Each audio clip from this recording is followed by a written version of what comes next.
BMS academy में आपका स्वागत है।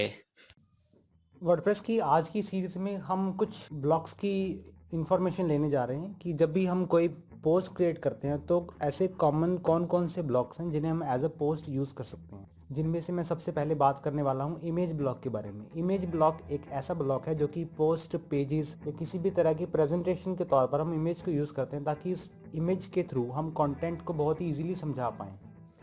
तो मैं शुरुआत करता हूँ एक ब्लॉक ऐड करने से। ब्लॉक ऐड करने के लिए आपको सिंपली क्या करना है, यहाँ पे किसी भी पैराग्राफ पर एंटर करें, या अगर आपके पास पैराग्राफ नहीं है, कोई सिंपल ब्लॉक है, तो आप इस पर राइट क्लिक करके मोर ऑप्शंस पर एंड देन इंसर्ट आफ्टर पर क्लिक कर सकते हैं। आपका नया ब्लॉक ऐड हो जाएगा। अगर आपके पास पूरी की पूरी पोस्ट में किसी भी तरह का ब्लॉक नहीं है तो आपको सिंपली हेडिंग पर एंटर कर देना है, तो आपका ऑटोमेटिकली ये जो ब्लॉक है वो क्रिएट हो जाएगा।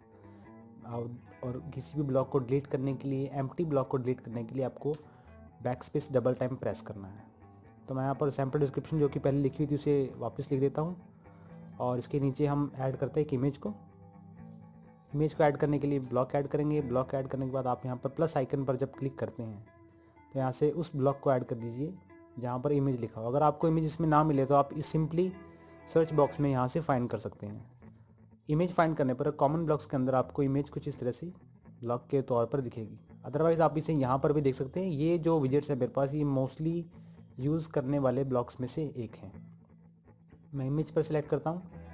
यहाँ से मैं मीडिया लाइब्रेरी में, यानी कि जो मेरी डैशबोर्ड की लाइब्रेरी में अपलोडेड इमेजेस हैं, मैं यहाँ से अपलोड के बटन पर क्लिक करता हूँ तो मैं इमेजेस को अपनी पीसी से अपलोड कर सकता हूँ। अगर मैं किसी अनदर यूआरएल से इमेज को ऐड करना चाहता हूँ तो मैं इंसर्ट फ्रॉम यूआरएल के बटन पर क्लिक करता हूँ।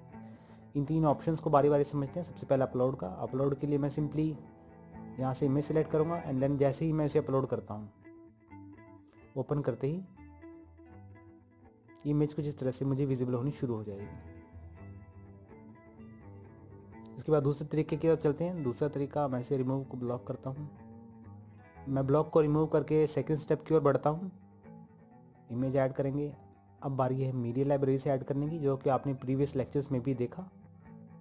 इस इमेज को सिंपली सिलेक्ट करके कुछ इस तरह से ऐड करता हूँ एंड देन उस ब्लॉक को भी डिलीट करके मैं अपने लास्ट ऑप्शन की तरफ बढ़ता हूँ। लास्ट ऑप्शन में इंसर्ट फ्रॉम यूआरएल। किसी अनदर यूआरएल से अगर मैं इमेज को दिखाना चाहता हूँ तो मुझे वो यूआरएल यहाँ पेस्ट करना है। अनदर यूआरएल से ट्रांसफ़र करने के लिए आपको क्या करना है, मैं यहाँ पर पिक्सल्स, जो कि रॉयल्टी फ्री पिक्स प्लेटफॉर्म है, इसके अंदर कई सारे फ़ोटोज़ मेरे पास अवेलेबल है और वेबसाइट पर आप उसे यूज़ कर सकते हैं। मैं इनमें से किसी भी एक पिक्चर को ओपन करता हूँ एंड राइट क्लिक करके कॉपी इमेज एड्रेस क्लिक करके उस पोस्ट पे वापस जाता हूँ और इस यूआरएल को वहाँ पेस्ट कर देता हूँ सिंपली, और अप्लाई करते ही आपकी जो इमेज है वो इस तरह से दिखने लगेगी आपको। तो ऐसे आप इमेजेस को ऐड ऑन कर सकते हैं। इस इमेजेस के अंदर हमने एक स्टेप इसमें स्किप किया था, उस स्टेप को मैं अब आपको इस वीडियो में दिखाता हूँ। इमेज को जैसे ही मीडिया लाइब्रेरी से ऐड करता हूँ, मीडिया लाइब्रेरी से ऐड करने के बाद आपको उस पर्टिकुलर इमेज को सिलेक्ट करना है एंड देन यहाँ से उसको अल्टरनेटिव टेक्स्ट देना है। अल्टरनेटिव टेक्स्ट देने का मतलब कि अगर किसी रीज़न से आपकी फ़ोटो लोड नहीं होती तो वो फ़ोटो को जानने के लिए एक विजिटर को ये भी जानना ज़रूरी है कि उस फ़ोटो के अंदर ऐसा क्या है कि वो उसे देख के समझ पाए, और ये पहचानने के लिए कि अगर HTML फॉर्मेट में आपकी वेबसाइट ओपन होती है तो इमेज की जगह ये अल्टरनेटिव टेक्स्ट आएगा। एंड देन इसके बाद इमेज का टाइटल यहाँ पर अवेलेबल है, इमेज का कैप्शन अवेलेबल है, यहाँ पर आप उन्हें फिलअप कर लीजिए। डिस्क्रिप्शन या इस फ़ोटो को डिफ़ाइन करें एंड डिस्क्रिप्शन जो आपकी इस फ़ोटो को डिफ़ाइन करे कि ये फ़ोटो किस रिगार्डिंग है। उसके बाद आप चाहे तो उस लिंक को भी पेस्ट कर, उसके बाद आपको ये लिंक दिया गया है इमेज का, एंड देन आप इमेज को इंसर्ट करेंगे। तो आपकी अगर वेबसाइट HTML फॉर्मेट में ओपन होती है तो इमेज की जगह एक अल्टरनेटिव टेक्स्ट भी आपको दिखेगा, और कैप्शन जो कि हमने फिलअप किया था कैप्शन से, आप उसे यहाँ देख सकते हैं। मैं यहाँ से विजुअली डिलीट भी कर सकता हूँ इसे। तो इस तरह से आप इमेजेस को ऐड ऑन कर सकते हैं। इमेजेस को या किसी भी ब्लॉक को जब आप ऐड करते हैं तो आपके पास टॉप बार में एक टूल बार अवेलेबल हो जाता है एक पर्टिकुलर ब्लॉक के, जिसमें आपके पास उस इमेज रिगार्डिंग एक ऑप्शन अवेलेबल है जहाँ से आप उस इमेज को चेंज कर सकते हैं, उस ब्लॉक को चेंज कर सकते हैं कुछ इस तरह से। ऐसे काफ़ी सारे स्टाइल्स हैं, और अगर उस इमेज को किसी और ब्लॉक में कन्वर्ट करना चाहते हैं तो उसे भी आप यहाँ से कर सकते हैं। एंड देन इमेज की अलाइनमेंट, कि आप उसके अलाइनमेंट को कैसे रखना चाहते हैं, अलाइन सेंटर। उसके बाद है आपके पास, अगर आप इस इमेज को एडिट करना चाहते हैं यहाँ से कर सकते हैं, या अगर इसकी चेंज करना चाहते हैं तो मीडिया लाइब्रेरी पर एडिट सेक्शन में जाकर मीडिया लाइब्रेरी में जाकर आप इसे चेंज कर सकते हैं। इस इमेज को लिंक देने के लिए यहाँ पर क्लिक करें और मोर ऑप्शंस के लिए आप यहाँ पर चेकआउट कर सकते हैं। इस पर्टिकुलर ब्लॉक को डुप्लीकेट करने के लिए इस ऑप्शन पर क्लिक करें। इसके टॉप पर एक ब्लॉक ऐड करने के लिए इंसर्ट बिफोर, इसके बॉटम पर कोई ब्लॉक ऐड करने के लिए इंसर्ट आफ्टर, और अगर आप इस इमेज को वाया कोडिंग देखना चाहते हैं तो आप उसे एडिट एज HTML पर क्लिक करें।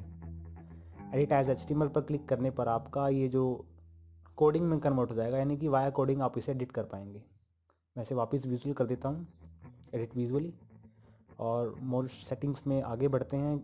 ऐड टू रीयूजेबल ब्लॉक्स, अगर आप इस इमेज का यूज़ बार बार हर किसी पोस्ट में कर रहे हैं तो आप उसे ऐड टू रीयूजेबल ब्लॉक्स में डाल दीजिए और इसे नाम दे दीजिए ब्लॉक को। मैं इस इमेज को नाम देता हूँ लोगो। और अगर अब मुझे कहीं और इस फोटो को ऐड करना है इसी सेटिंग्स के साथ जो सेटिंग्स मैंने इस पोस्ट में ऐड की हैं, तो मैं उसे भी बड़ी आसानी से ऐड कर सकता हूँ। सिंपली मुझे इमेज पर क्लिक करना है, राइट क्लिक करना है यहाँ से। तो उसके लिए मुझे क्या करना है, यहाँ पर प्लस आइकन पर क्लिक करना है।